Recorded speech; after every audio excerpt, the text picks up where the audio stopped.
Hey everybody, welcome to Smoky Mountain Echo, Haywood County, North Carolina's podcast. I'm Dylan Huffman. On today's show, we're going to talk about Haywood County Animal Services. There is so much that they offer to our community, and we want to break it all down for you. Haywood County Animal Services aims to provide temporary shelter, needed medical care, and enrichment to the lost and unwanted animals of Haywood County. Their physical location is 453 Jones Cove Road in Clyde. That's 453 Jones Cove Road over in Clyde. They work every single day to ensure that these animals are well taken care of while they wait for their forever homes. And of course, we know that's the most important thing, right? Making sure these animals find their forever homes. They are an open admissions county facility operated under a managed intake system. Now, this means that they do not discriminate against breed, size, age, or temperament whenever you surrender your animal. However, the animal and owner must be current residents of Haywood County. And here to talk to me today is Howard Martin. He is the director of Haywood County Animal Services. Howard, how are you doing today? I'm good. Let's talk a little bit about some of the objectives of animal services, because I know that there are two different parts of what you guys do. Yes, I'm glad you asked that. The Animal Services as a standalone department in a lot of different government counties throughout the state sometimes separate those two entities. One is the sheltering aspect of Animal Services, which houses and cares for the animals that come in through, unwanted animals, stray animals, seized animals. And then the other side of the fence, as you want to call it, is the enforcement side of maintaining, the correct means of having an animal out in at your own home or public, as far as how that pertains to state statutes and the ordinances with that. So I have 4 officers, and I have probably, I think, count is like 14 shelter staff. And both sides obviously very important to the community. Very important, very functional. Other places may put the sheltering side under the health department and then the enforcement side under a sheriff's office, but a lot of agencies are doing it for one department there under one aspect of it, and it works out well because they work hand in hand, and they have a mutual mission there as one, to whether they're coming in off from the officers or they're coming through the front door at the shelter. Animals that come into our building there, they are supporting one another. Let's talk about some of the animals that you guys take in. What are some of the animals that you guys see kind of come through your agency? Well, we have the dogs and the cats are flowing in and out, but some of the unique things that I think might not realize that come into it is we have anything from rabbits, guinea pigs, hamsters.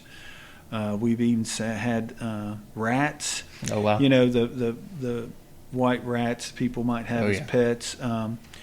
We have reptiles that will come in, lizards, snakes, whatever it may be. Now, obviously, we don't necessarily house any kind of reptiles there, but temporarily we may have to until we can find a reptile rescue that will take them. We also deal with a lot of livestock that may be loose running or neglected, and we have to take those in or care for them. And we have a partnership with our fairgrounds that they have temporarily can hold them out there until we find some other means as far as rescue, or the owners come and pick up their livestock. So that could be goats, pigs, horses, cows. We've had some pot-bellied pigs back there in a kennel before. That's all on the outside. So, do you see a lot of strays? Yes. That's part of our loose running dogs, cats, on a day-to-day basis. I mean, we try to maintain some empty kennels every night before we go home, because if an officer gets called out, we work very close with law enforcement that, are out at night and they make an arrest or they're in a house and they need us to respond and take possession of the whatever dogs and cats and stuff. We want to be able to serve them and have a space for them to come to. Daily basis, loose running dogs. Haywood County does have a leash law, is what people refer to it, as far as animals running loose. And I would tell you that of our activities of our officers, that's probably more than 75% of our calls every day. Is it really? Yeah, stray running dogs. Now, it's not to mean that they're lost. It just means that, the community and the area that we're in, a lot of rural area here, dogs are running loose, and probably the dog is going to go back home, but right. It's just sometimes the mischief it can create at the time that it's running loose. What are the steps that folks need to take if they want to adopt from Haywood County Animal Services?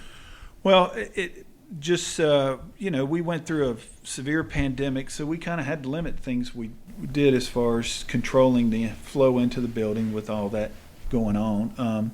We were doing it by appointment. Now it's just you can come in and we will have someone attend to you. We will assist you and let you look if you see something that you've seen online. Our county website underneath Animal Services has all in real time all the animals that are available for adoption. It also has a aspect on the county website that if your dog is missing, you might want to check that, because of the stray dogs, we have to post them and put them on a visual and see them and come down. But as far as the adopting, you come in, we have a book or we have a kiosk that if you haven't looked on the website and are looking for it and see some specific dog that you or cat that you want to see, then the attendant will go mirror up with you and start figuring out what dog is or cat is best for you based on our knowledge of the animals that we have in there. Or you live by yourself? Do you have kids? Do you have other animals? Those are all things that come into play when you're selecting an animal. And how are adoptions going? It's sometimes you can almost, I make a joke about it's like the stock market. It's up and it's down. Some days we don't have any, and some days we got a mad rush. But they're going good, and they can always be better. I mean, the goal is that every Saturday afternoon when we close shop, that the kennels are empty and we just fill them back up again. Sure. But the staff is the foundation of that place. Everybody in there has the same. There's always a question. They love what they do. It's a hard job. And it's hard every day coming in there and seeing the animals that are there. But the staff is the foundation of that success of that place there. There's no doubt about that.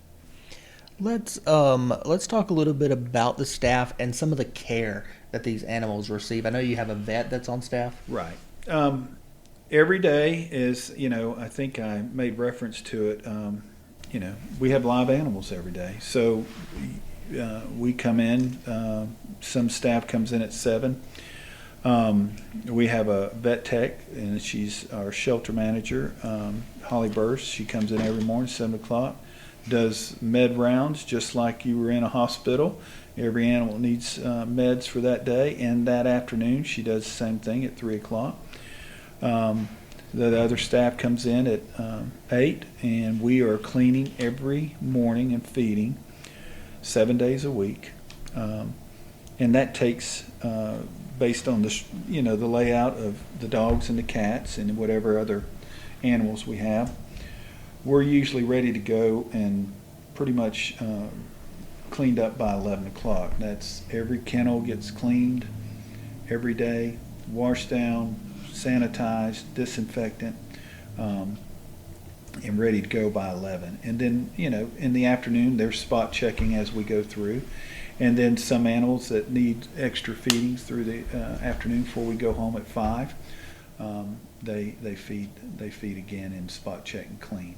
It is every day of the week. No misses. No, even if we're short staffed, the officers will pitch in. Everybody pitches in. Everybody knows how to clean. There's no ifs about that. That's right. Just because it's Saturday or Sunday, the animals they still need to be cared for. And then on Monday and just recently this year, we just completed the first year we have, through some grant money and the support of our nonprofit organization, Friends of Haywood County Animal Services, we have been able to start doing in-house surgeries to our animals with our contracted vet, which is Dr. Morgan Plemons, and our staff she has worked with through there in the 4 years that I've been there.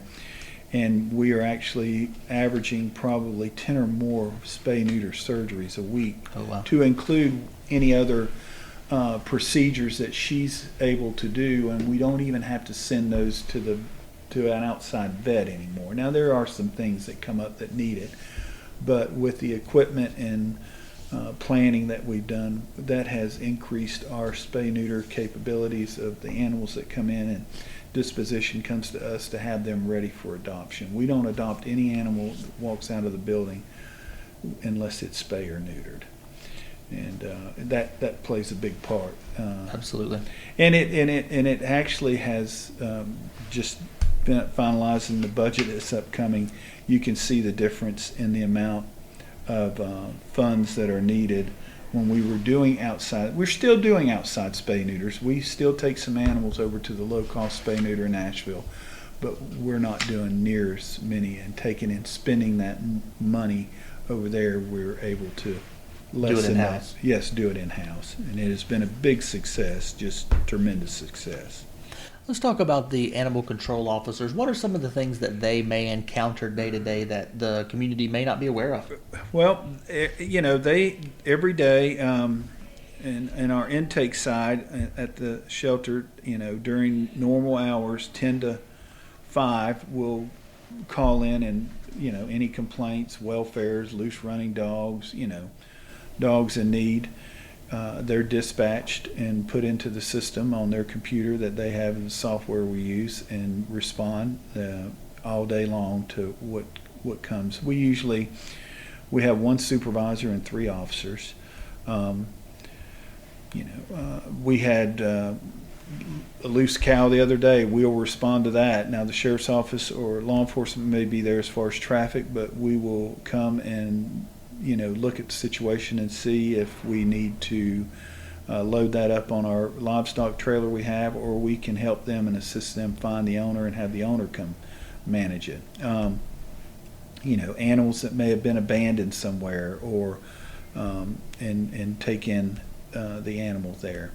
They probably average between them during the month probably about 200 calls a month, and that's just with us self-dispatching. I would tell you that if they had a dispatch and the sheriff's office was dispatching us with the calls that come in, it would probably double that just from the amount of calls.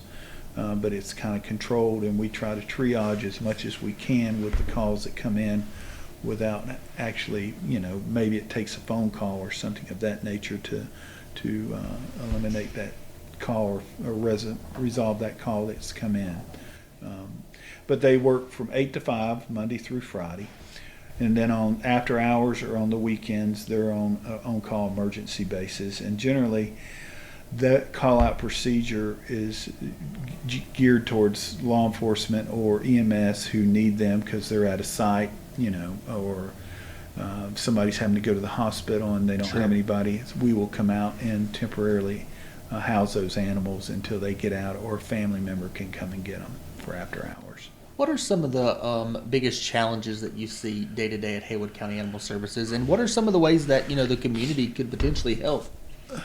Both sides of the fence, meaning the shelter side and the enforcement side. The shelter side, post the pandemic we had, we're seeing a lot of influx of animals. It's nationwide. It's just not us. Sure. Even the rescues that are local here are full. Everybody is full. We have the ability to house, in their own confined area or cage, whatever you want to call it, in our shelter, like 63 cats and 48 dogs. Wow. So, and that's it. I mean, we're state mandated. We are under the Department of Agriculture, and we're inspected every year, and we have to get licensed every year and pass inspection, and we have rules and regs that we have to follow and maintain. And the influx of animals that we've had in the last year and a half is really taking its toll. And just in our county alone, but we've even had outside counties that are people from other counties because their facilities either can't take it or won't take it, so they'll try to come into Haywood County. We only take animals from Haywood County. Now, do things slip through the crack? Yes, but we try to manage that intake on a day-to-day basis, and we have a live release rate of 94-95% on a year, and that means that 95% of all the animals that come in there are coming out through either returning to the owner, adopted, transferred to a rescue. That's amazing. It is. It's a standard that's hardly is reachable, and that just goes through the one of our core values is community, and that's part of the community there supporting that and realizing that. On the enforcement side, I'd say the biggest challenge is just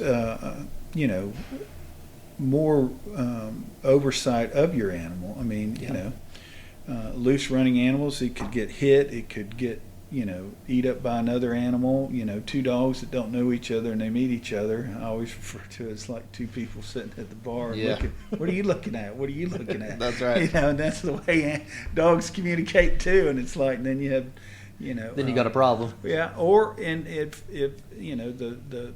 the big symbol of animal welfare is spay and neutering your animal, loose running animals can create more animals, of that nature, and that it happens every day. We had a litter of puppies in the shelter here about a couple months ago, and they actually were born in the shelter when we were there before we could do anything. You talk about having a large influx of animals. Do you have a good success with fosters here in Haywood County?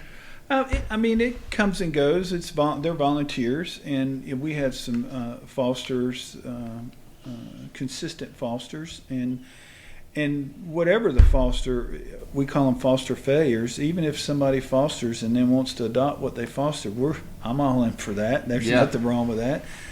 It's just that the animal has adapted well. We will use fosters a lot of times for animals that we have seized under, and we're having to hold them based on the investigation and stuff, and maintain them in a normal area instead of in the shelter. We utilize them for that. If somebody wants to become a foster, what are the steps they need to take? First, they can contact our volunteer coordinator, who's over the fostering, and do an application with her, an interview, and we background and see what the home environment is, what other animals you have, before we put an animal in there, and that's through Kristen there, our volunteer coordinator. Let's talk about the barn cat program that you guys have. I know you guys see quite a bit of barn cats, but there's a way to help them. Yeah, our barn cat program is, more experienced cat people will refer to they're not inside cats, they're not hold cuddle cats, but they are cats, and we have an avenue for them to, we have them spayed or neutered, and then we will put them up for, we just call it the community cat or barn cat, but we're releasing it back to somebody who has a area that they're going to keep them outside and feed them and be able to care for them.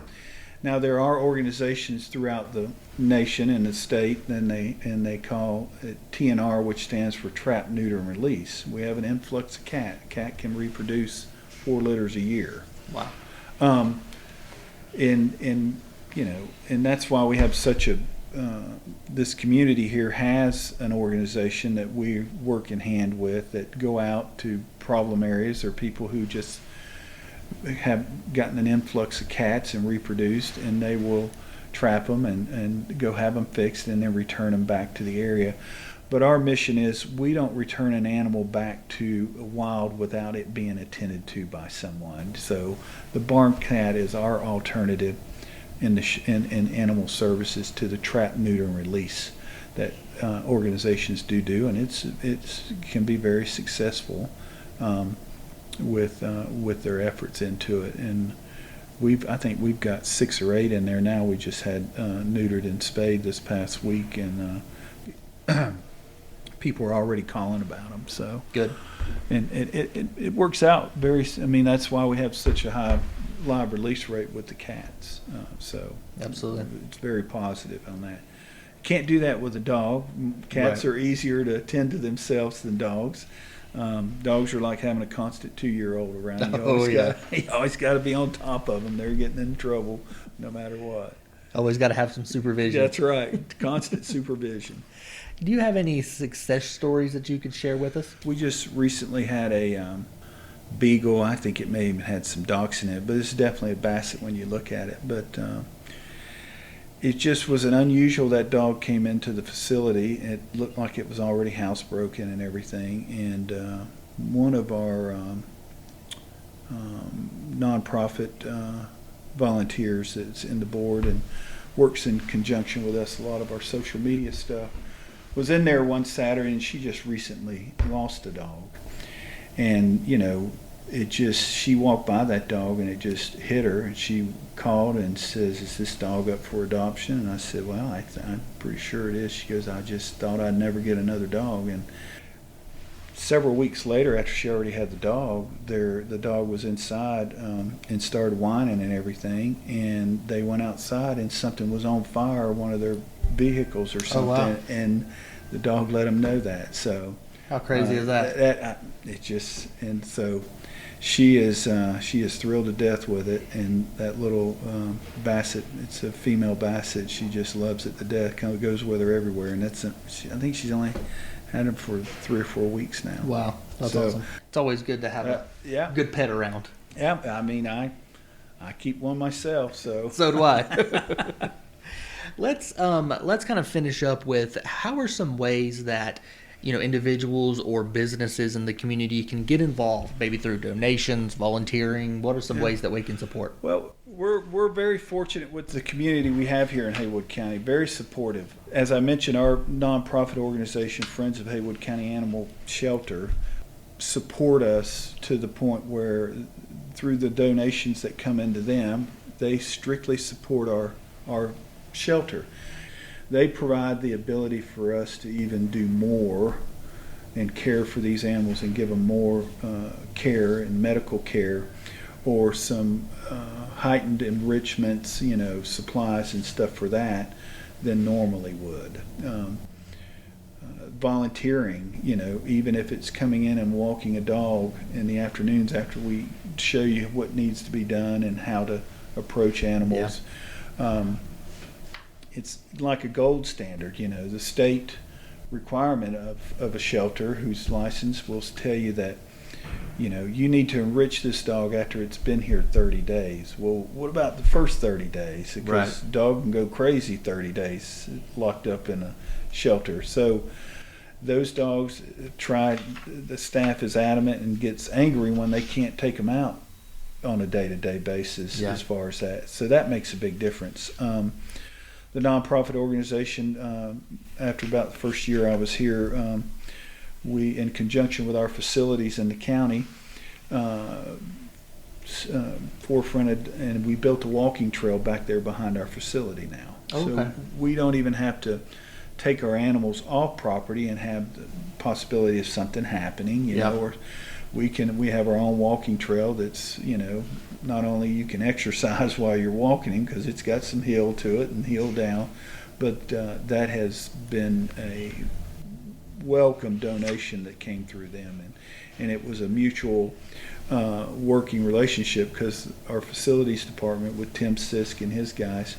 Absolutely. Howard, thank you so much for talking to me today. I appreciate it. Thank you. Haywood County Animal Services' vision statement is to maintain a staff of well-equipped, highly trained professional members to provide the highest level of customer service with a sense of urgency. While providing comprehensive services, we will be transparent in our actions, utilizing innovative technology. We will continue to proactively promote responsible animal ownership and enhance quality of life to ensure Haywood County is a safe and attractive place to live, work, and visit. Their core values are integrity, compassion, determination, and community. The Adoption Center is open from noon until 5 o'clock Monday through Friday and noon to 4 o'clock on Saturday. And if you're interested in adopting or volunteering or even fostering, you can drop by or you can give them a call. Their phone number is 828-456-5338. This is Smoky Mountain Echo, the Haywood County, North Carolina government podcast. Whether you're a longtime resident, a newcomer, or just curious about the workings of local government, our podcast is your go-to source for staying connected and informed. New episodes are available the last Tuesday of every month, and they're always available on demand wherever you find your podcasts. You can check out our website, smokymountainecho.podbean.com. That's smokymountainecho.podbean.com. I'm Dylan Huffman, and we'll see you next month.